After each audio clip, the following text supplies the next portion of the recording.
Bismillahirrahmanirrahim. Assalamualaikum warahmatullahi wabarakatuh.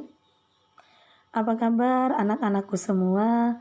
Semoga kalian dalam keadaan sehat dan selalu bahagia. Pertemuan pertama, mata pelajaran ilmu pengetahuan sosial, saya ingin menyampaikan terlebih dahulu kriteria ketuntasan minimal untuk pelajaran ilmu pengetahuan sosial.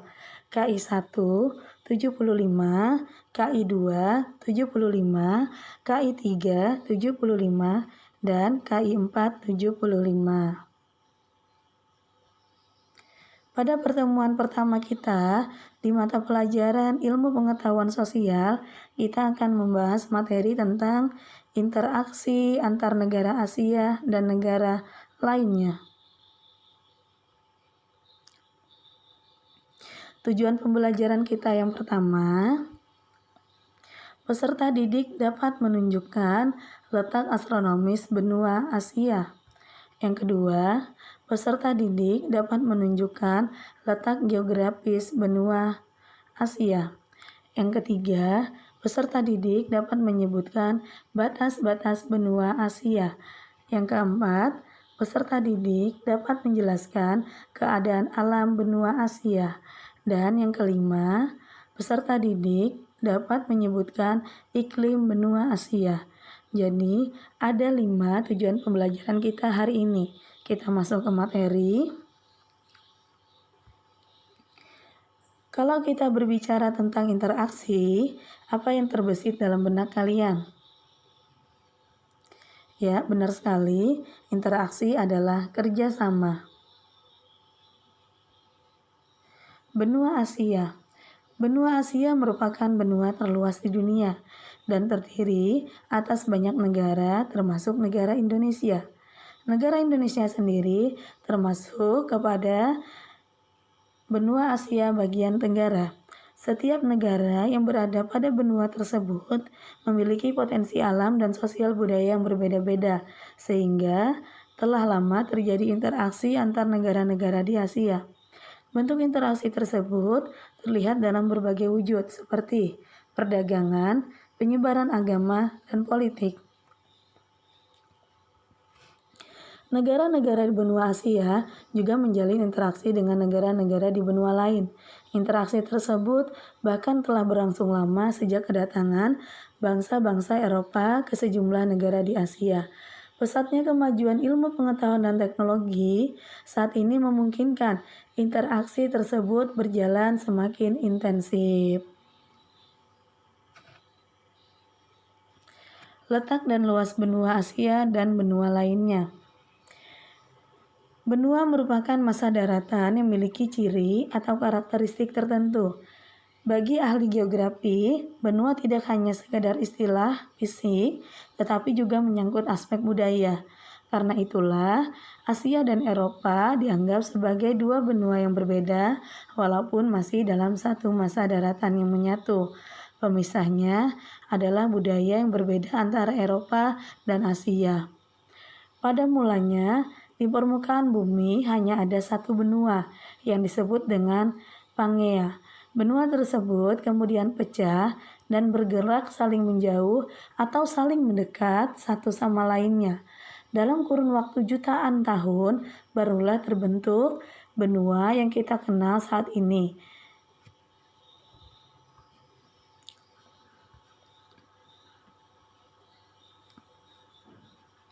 Berapakah jumlah benua yang ada di dunia? Jadi, sejumlah ahli geografi berbeda pendapat tentang hal itu. Ada yang menyebutkan 7 benua, membaginya atas benua Asia, Eropa, Amerika Utara, Amerika Selatan, Afrika, Australia, dan membaginya atas benua Asia, Eropa, dan Antartika. Ada yang menyebut 6 benua, membaginya atas benua Eurasia, gabungan Eropa dan Asia, Amerika Utara, Amerika Selatan, Afrika, Australia, dan Antartika. Ada yang menyebutkan 5 benua,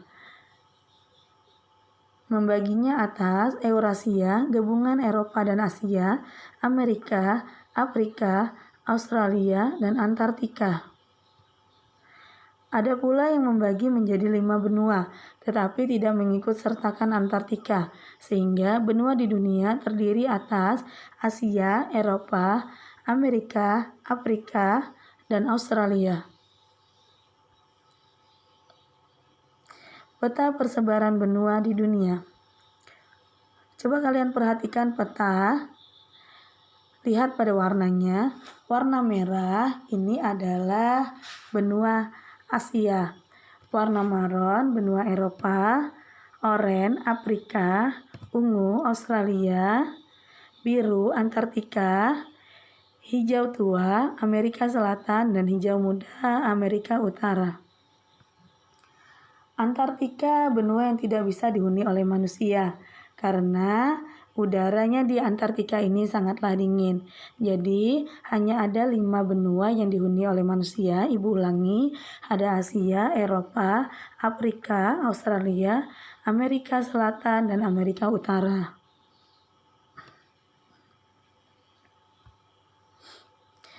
Letak dan luas benua Asia.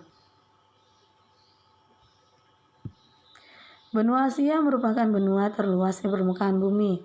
Luasnya mencapai 44 juta kilometer persegi atau 1/4 luas wilayah daratan dunia atau 4,5 kali luas benua Eropa. Benua Asia, letak astronomisnya terletak pada 26 derajat bujur timur sampai 170 derajat bujur timur dan 11 derajat lintang utara. Saya ulangi, 11 derajat lintang selatan sampai 80 derajat lintang utara. Hampir seluruh wilayahnya berada di belahan bumi utara. Hanya sebagian kecil pulau yang berada di belahan bumi selatan, termasuk negara Indonesia. Secara geografis, Asia terletak di antara benua Eropa dan benua Australia, serta antara Samudra Hindia, Pasifik, dan Arktik. Secara geologis, Asia menyatu dengan benua Eropa yang sering disebut dengan Eurasia.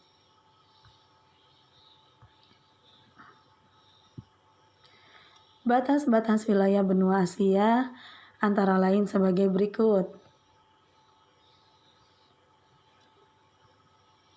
Utara berbatasan dengan Samudra Arktik, timur Samudra Pasifik, selatan Samudra Hindia, dan barat berbatasan dengan benua Eropa, pegunungan Ural, Laut Kaspia, Laut Hitam, Selat Bosporus, Selat Dardanella, Laut Tengah, terusan Suez, dan Laut Merah. Benua Asia terbagi menjadi beberapa region, yaitu Asia Barat, Asia Tengah, Asia Timur, Asia Selatan, Asia Tenggara, dan Rusia. Pembagian wilayah benua Asia. Kalau kita lihat dari sebuah peta yang berwarna oranye, ini adalah Asia Tengah. Di Asia Tengah kita bisa menemukan negara Tajikistan dan lain-lain. Yang kedua, warna krem, Asia Timur, kita bisa menemukan negara Korea. Kuning, Asia Tenggara, kita bisa menemukan negara kita sendiri, yaitu adalah negara Indonesia. Ungu, Asia Selatan, kita bisa menemukan negara India. Dan warna hijau, Asia Barat, kita bisa menemukan negara Arab Saudi. Kalau kita perhatikan lagi pada peta tersebut, pada bagian lautnya, ini ada Samudra Hindia. Sebelah kiri atas, Samudra Pasifik. Bagian bawah ada negara Australia dan bagian atas ada negara Eropa. Jadi, secara geografis, Indonesia terletak di antara dua samudra, Samudra Hindia dan Samudra Pasifik. Terletak di antara dua benua, benua Eropa dan benua Australia. Bentang alam benua Asia. Bentang alam ini juga disebut dengan keadaan fisik yang ada di permukaan bumi. Jadi, di benua Asia, kita bisa menemukan yang namanya adanya kepulauan. Kepulauan yang ada di benua Asia antara lain Kepulauan Filipina, Kepulauan Indonesia, Kepulauan Maladewa, dan Kepulauan Jepang. Yang kedua, adanya pegunungan. Rangkaian pegunungan yang terdapat di Asia antara lain Pegunungan Hindukush, Pegunungan Tian Shan, Pegunungan Karakoram, dan Pegunungan Himalaya. Pegunungan Himalaya merupakan pegunungan tertinggi di dunia dengan puncaknya adalah Mount Everest 8.848 meter. Dan pegunungan Himalaya ini juga sebuah destinasi yang bisa kita kunjungi karena bagian puncaknya ini diselimuti oleh salju. Yang ketiga, dataran tinggi. Dataran tinggi di Asia terdapat di daerah antara lain dataran tinggi Iran, dataran tinggi Tibet, dan dataran tinggi Kashmir. Dataran tinggi Kashmir merupakan dataran tertinggi di dunia dengan nama julukan atap dunia. Yang keempat, gurun. Gurun atau padang pasir. Gurun yang ada di benua Asia antara lain Gurun Arabia di Asia Barat, serta Gurun Gobi dan Gurun Thar di Asia Tengah. Dan yang kelima, sungai. Sungai yang besar di benua Asia antara lain Sungai Indus ini berada di India, Sungai Gangga berada di India, Sungai Brahmaputra India, dan Sungai Yangtze di Cina.